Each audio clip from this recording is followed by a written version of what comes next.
All right, we'll continue on here with our Southland Conference Opening Drive Media Day festivities here. Next up, the Lamar Cardinals, 6-5 last season, with the nation's fourth largest turnaround in FCS football. With us on the dais here, Head Coach Pete Rossomando, student athletes Khalan Griffin, the senior running back, and Jalen Freeman, senior linebacker. Coach, we'll start with you. If you could just give us some general thoughts as you prepare for this 2024 season. I think everybody feels the same way. You know, there's like mixed emotions at this point. You know, summer's over, getting ready to start preseason and fired up about that. So, you know, I think just excited to have the group of guys that we have. And, you know, regardless of how it turns out, it's going to be fun watching these guys get ready for a season, build, and, you know, continue to push Lamar forward. Y'all had a season that folks in Beaumont haven't seen in a while in terms of the way you started league play with the 3-0 start in conference. We mentioned it right just a second ago, the fourth largest turnaround in FCS. With that comes expectations now for the future moving forward. How do you build on what you were able to do going from 1-10 to 6-5 and now to where you want to get to? To be honest, I like to think about it as all that stuff is just noise, honestly. And I'm big on just block out the noise, and that goes with rankings or anything, preseason expectations, any of that stuff. Because it's like we like to go every day, one day at a time, step by step. You know what I'm saying? And by that way, instead of looking. Everybody wants to always look into the future, what we're going to be at the end of the season, whereas they don't really focus too much on the process. And the process, that's like the meat and the potatoes of everything, and that's where it all starts and the most important thing. Well, let's talk about that process and where you guys are at moving from last season with a ton of success. Where do you guys feel you're at as you're getting ready to begin camp to get you going? Where do you guys feel like the things you most need to work on as you get ready for the start of the season? I would just say that I feel like as a team, we do kind of have that meat and potatoes, as he was talking about, down. You know, I feel like we know the standard, and I feel like in our program that is a big thing. Like we talk about the standard all the time, and the standard is the standard. And I feel like at this point now with our team, I feel like we just have to work on really the small details of everything that we do, whether it's workouts, running assignments, blocking assignments, pass pro assignments, whatever it is. You know what I'm saying? I feel like we just got to work on the small details, the small, minute details at that, and really just hone in on those things. And I think that'll take us to where we want to be. Coach, you seem to have two detail-oriented leaders up here on the dais with you. As a coach, when you listen to them respond to try to ignoring the noise and the expectations and the press conference questions about the expectations, what does that make you think about as a coach? I mean, they're hearing what we're preaching. I think that's the most important part. But I also know it's easy to say and hard to do sometimes. You know, when you have some expectations of where you're going to be, and somebody says something different. You know, sometimes it's hard to block that out. But you know, these guys are the standard setters for us in our program, and you know, we watch these guys every day go out there and prepare, and that's really when you say what's the difference between year one and year two. It's these guys right here. It's the leadership on a team that last year we didn't know we had that. You know, we weren't sure where we were with that. And I think when you're a program that's not having success, a lot of times the players focus on their own success and focus on the thing that's going to highlight them, and whether it's more yards or more tackles. But you know, I think as you start to have success and you start to understand that it takes a team to have success, it takes a group, it takes putting a little bit of yourself behind you to have success. I think these guys are the ones that really bought in, because you know, KG's been a figurehead in the offense for a long time, and you know, now he understands that you know, we may have to throw the ball a little bit to be successful, and that's okay. He's talking about blocking, and Jay Free knows that, you know, in order for us to be successful, maybe they focus on him, you know, as pass rusher, and the other guy gets open because they're double teaming him. So I think that the unselfishness is really what I'm most proud of these guys for. Jalen, let's talk about the defense a little bit. Yeah, you got some real good pieces on that team back. Caleb Williams back with you, along with Ramon Stevens in the secondary. When you have really a first, second, third, the way you guys are from defensive line to linebacker to secondary. How do you guys feel you are stacking up as a defense moving forward to the season? I think a big thing that the defense has improved on a lot would be, honestly, just the camaraderie, man. Anytime we compete with the offense in the offseason or with anything, you can really tell and you can really feel it that we're all one man, one band, one sound. And I can feel it even in the player-led practices that we're doing and everything, where it's just, you know what I'm saying, we're jogging through little things that we'll practice or just a couple plays against offense. I can feel, even if I don't have to, I can feel and I can be very confident that whenever I'm going to make a play, I don't have to check my feet or anything because I know and trust I have 10 other hats right behind me coming. Coach, between offense, defense, special teams, 20 starters back, 10 starters on offense. Let's focus on the offense a little bit now. Obviously, you've got your running back back as well. Tell me about having that much carryover from your starting lineup offensively and what that does to help you kind of get you to where you want to get moving forward. Well, I talk about it like this. You know, last year when we first got there, we were in football 100. You know, we were base level. We were, just learning the basics. And I think now we're football 400 on offense. We're graduate level. We're trying to master some things and get a little bit better at the small details in the blocking, the catching, the running, how we read things. Everything's installed. These guys know what we're doing on offense. It's just really a matter of now executing at a high level, and that's why you practice. And the most important thing was our guys now know how to practice. We didn't really know how to practice early on last year, so they know how to practice. They know that practice means everything as far as winning a game. Preparation's key. So I think that's where offensively we're going to be a lot different. We have a quarterback that's started 11 games for us last year, and he's really the heart and soul of what we do offensively. He's a gritty, doesn't have all the intent, all the God-givens, but he's got some intangibles that I think some other people don't have. Coach, can you elaborate on we didn't know how to practice at the beginning of the next year and how that's evolved into the where you guys are now building that culture of learning how to practice the way you want to practice and thus play the way you want to play? Yeah, I mean, that's the key. I think you play the way you practice, and I think guys didn't really take that to heart all the time. Not every guy. I think it was okay. Oh, it's all right. We just made a mistake. Or no, it's all right. Coach, we'll pick it up on game day. And that's just not the way it works. And, once we instilled that in the guys, the practices got better and really more enjoyable, to be honest with you. I think, when you practice well and you feel good about what you do coming off the field, it helps you to be confident on Saturdays when you play the game. And I think these guys would both agree that practice habits are critical in game success. And I think, that's always when our offensive coordinator has a saying that says, practice preparation equals game reality. And, that's kind of where these guys are right now. And I see it in the player-led practices where I'm just watching. I watch these guys, will be as good as what they accept as players. We're always going to drive the boat as coaches. We're going to be there pushing them and making sure that they work really hard. But they're the guys that are going to make it work, and they're at a different level right now than they were a year ago. We're not perfect, and we have a lot to work on, but right now there's small things that we got to work on. Well, Jalen and Khalan, I'll ask you kind of the same thing. How do you think your practice habits have evolved the way Coach wants, and what do you feel your responsibilities are as leaders on the team to try to keep that culture going with your teammates, especially any newcomers that come to the team? My fault. I'll start, but I'll say, just piggybacking off of him, maybe the small things, honestly, at least defensive-wise is, running to the ball no matter where you are on the field.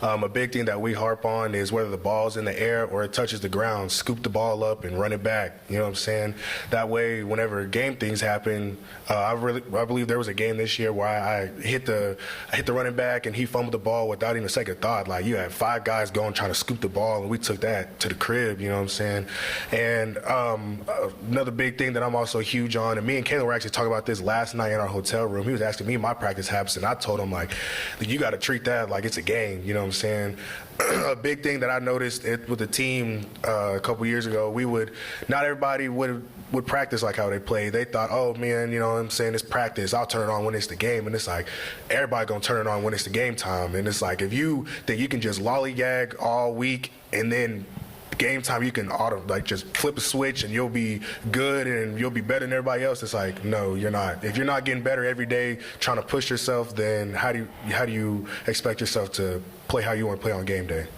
And to kind of piggyback off what Jay Free said, there is I'm gonna take it back a little bit more than just practice habits, and I'm gonna start in the film room, because I feel like that's where we kind of been harping on in the spring, was like, hey man, like, you know, what we talk about in the meeting room, you know, needs to come and it needs to show up on the practice field. And I just feel like that's where we need to take a step as far as the team, and I feel like we did that in the spring, and then even summer workouts, you know, like we're doing the little PR pre-practices, but even on Saturday, that, you know, days that we don't have to be up there, you know, we whole team showing up to team 7-on-7 and stuff like that, and you can just tell like the switch in the culture, if you know what I mean. So I just feel like, you know, even last year for me a little bit, like I think I had to pick up my practice habits, and I think I did that towards the end of the season. And you know, my position coach was telling me, like, you can't turn it on in the game, because everybody turns it on in the game. So like, I feel like during the week, during practice, you know, practice how you play. Practice hard so that the games will be easy. Khalan, we asked Coach about the offense, you know, being a member of that offense and having the year that you had last year, second in the conference in rushing. But Coach also saying we need to adjust some things. What are some of the things that you think you need to work on or want to do better or differently this year? And then just give me an overall assessment of where you guys are at offensively from a player's perspective. I would say personally, I want to work on being more of a vocal leader and not as much so emotionally per se. And then I also want to be a little bit more patient behind the line of scrimmage, and I also want to improve on my pass blocking as well, because like Coach said, like, you know, we might, like, big games we might have to throw the ball, and I'm fine with that. I want to air the ball out as well, you know. I want to see all of my teammates, you know, have success, because that brings me joy, that brings the team success. And like Coach said, when the team succeeds, you know, personal goals, personal achievements, that will come. So, and then I guess an assessment as far as like on offense, I think the biggest thing that I have seen since the season ended last year has been the camaraderie of the offense. I feel like we've came together and we're all one unit. And like he said, you know, when the offense and the defense competes, it's the same way on the offense. If we got an offensive player competing against a defensive player, well, the whole offense better be on the offensive side, because that's establishing that in the weight room. But you got to think in the game, you know, when we're going to war, you're gonna have your whole team, you know, behind you. And I feel I like that we're establishing that competitiveness. And then, you know, during fall camp, I know that we'll all come together as one, and it'll be something special to see. Do we have any questions here? Coach, I wanted to ask, how important is an event like this, as the Southland tries to establish an image as a big part of the football scene in Texas? What does that do for the league and for Lamar? Oh, I mean, you know, I think what Chris Grant has done is bring the Southland back to the top conference in FCS football, at least in the conversation for sure, with our expansion and the teams that we brought in. And you know, these types of events are great to push our brand and push who we are as not only as Lamar football, but a Southland Conference, and it just continues to grow. And obviously to have leadership like Chris and his staff, they do a great job of pushing the agenda of the Southland Conference. And you know, we're just going to continue to get better, I think, as a football program. And being in Texas and being so close to Louisiana, we have access to the best high school football players in the country. And you know, we got 2 Texas guys right here that have proven it, and I think almost everybody that's in the Southland's got a Texas guy somewhere that's factoring into their overall success. So it's great to be here. It's great to be at a place like this where the, you know, coaching school with all these high school coaches here. It's great to honor them by being here with them. What are the steps that you guys can take or have taken locally at Lamar to continue to drive interest in your program and get your fans engaged in what you guys are doing? Steps that we've taken, is that what you asked? You know, the reason I took this job is because I wanted to work with the president and the AD. You know, Jaime Taylor, our president, he's transformational. What he's done for Lamar University, never mind the athletic program, has been incredible. And you know, Jeff O'Malley, our steady leader, he's been only been at places that have had success. won national championship at an FCS level when he was at UMass, was at Marshall when they were super successful in FCS, and then carried over to FBS. So it all starts with them taking the right steps to support football in the right way. And these guys will tell you, because they were here before they got here, and it's just way different. They've invested.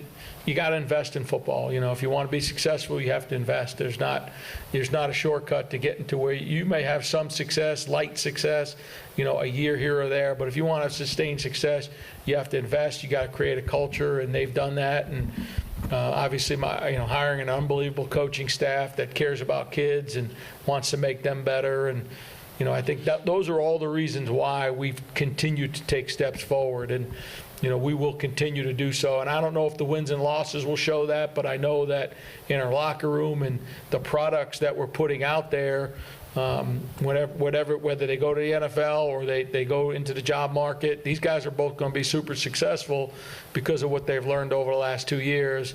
And what we've been able to impart in them from a work ethic standpoint, from a culture standpoint. Culture is not just football. It's business. It's all that. And I think these guys understand that success comes with great culture. And culture is not what you write on the wall. Anyone can write a slogan on the wall.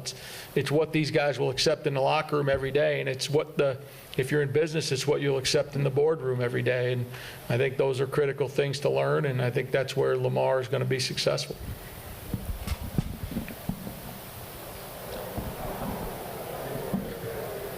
Couple more, Coach. Wanted to ask, kind of piggybacking on Greg's question here about the event itself, in terms of having some synergy with the high school coaches and being with so much ties to the Northeast and coming to Texas a couple of years ago. What is it have you learned about, I guess, the environment of Texas high school football and how close-knit you have to be as a college football program in Texas with the high school coaches here? Yeah, it's critical. They're going to help us feed our programs. And, I think when I first got here, I was an outsider, which I was. I mean, I came from, North Carolina. I was not a Texas guy and had no connections here. But, you can say all you want. Hey, I'm going to go recruit Texas. Texas is going to be my, I'm going to use the term, take back Texas. And then I'm taking guys from the transfer portal all over the country, and I'm not recruiting the state of Texas. The coaches are going to know at that point you're full of it. I think what we've done since we've gotten here is we focused on our recruiting areas, which are about 5 hours radius from Beaumont, and we've done a great job of recruiting high school players and filling in with transfer portal. And I think the high school coaches appreciate that, and they know I'm a man of my word. I might not be perfect, and there may be times where we disagree on a player whether he can play at Lamar. That's okay. But we've looked at them, we've evaluated them. We feel like we've done our due diligence and making sure that we gave their players an opportunity to get a college education and have a great place to play football. And that's the best I can do to indoctrinate myself into the coaching. But this is way different than anywhere I've ever been. I've coached in New Jersey, great high school football. I've coached in North Carolina, really good high school football. Coached in Tennessee, really good high school football. This is way different. It is a way of life. It's a way of life in homes. It's a way of life in communities. It's a way. My son played his senior year in Texas, and I can tell you just from being at the games, it is a religion. It is exactly what everybody wants on a Friday night. Communities shut down and show up, and I was at Mid-County Madness last year, and you could cut the intensity with a knife. That's how incredible it was, and I'm blessed to be a part of it. I'm so glad they welcomed me here, and we're going to continue to be honest and upfront with them and still build our program through Texas high school football players. And for the student athletes, Khalan, Jalen, just being a part of this opening drive event, being a part of Media Day, seeing kind of the atmosphere of the coaches convention kind of going on behind us, the synergy between the high school situation and the Southland, just being a part of this whole event, what has it been like for both of you? Man, for me, this event has been amazing. It was the first time for me in San Antonio, the first time for me to ever go to a convention, first time for me to ever go to a media day. So I just been taking it all in, one breath at a time. And I've really been enjoying my time here. I enjoyed all of the activities that we did yesterday. I've been enjoying everything that we've done today. I've seen coaches that coached me in the past in high school, chopped it up with them, got to kind of rekindle that connection with them. So it's really kind of just been full circle, and I really like that we did it, right before fall camp too, because it kind of, when I got here yesterday, it kind of brought back that rush. And I was telling Jay Free that I was like, man, I'm ready to ball now. I'm ready to get on the field and get to it. So yeah, I've really been enjoying it, and I really appreciate. I want to thank y'all for being here, or for letting me be here today. And he wants to be a coach. So yeah, you can tell both of them might want to be coaches. Jay Free, your thoughts? I'm just incredibly blessed for the opportunity to be here. You know what I'm saying? Showing gratitude to the coaches for wanting me to come here and just being a part of it all. And going back off of what KG was saying, honestly, the rush is there again. And I was talking to all the players about it. We were in there in our uniforms, and I was like, bro, if this was like a game or something, I would have been out my uniform because it'd be so hot and it's tight. We was in there chilling on the game, full uniforms and everything, man. And so I'm just really ready. This is my first convention as well. I've never been into anything like this, and I think it's really cool. Definitely an experience, though. Now, one thing we've been asking the players quite a bit here this weekend, it was a very important video game that came out just a couple of days ago. I'm curious, two-part question for both of y'all. Have you had a chance to download and play the game yet? And did you play as Lamar? I have not. I have the game, but I haven't been able to download it yet. I downloaded it on Tuesday. I've never even played. Last time I played Madden was like 2016. I usually play like Call of Duty and stuff like that. But my first time playing it was yesterday in that room right over there, and yeah, I played as Lamar. Yeah, I do have the game. I have played it multiple times. I got at least 100 games on there by now. To all my boys back home watching, I'll be home tomorrow, so if y'all want to run it, we can do that. Yes, I did play as Lamar yesterday. Did you play as you? Did you hand the ball off to yourself? Oh, yeah, I had to. That was 35 carries. 35 carries? 35 carries. Is Coach's playbook accurate in the game? Yeah, it's similar. Got a little duo on there, run a little duo. Yes, sir. Coach, how do you feel like about him watching film by him playing himself in a video game? It's funny, when I was at the University of Albany in New York, we had a tight end, and back then you could put all the plays in Madden. He put our entire playbook in Madden so he could learn the play, because he wasn't one of those quick learners. So he played the entire offseason with our playbook, and that's how he learned the plays when he got the preseason camp. Sounds like you got a new tool to use again. Listen, we're going to use every tool, right? You got it. We have our Cecil Banks, who's our media guy. He's the technology guru, so he tries to bring it all for us. Coach, I'd be remiss if I didn't ask for any Boston University Terrier memories of your undefeated season in 1993. There are so many great ones. I can't even obviously winning the last game against James Madison to cap off the first and only undefeated season in Boston University history was incredible.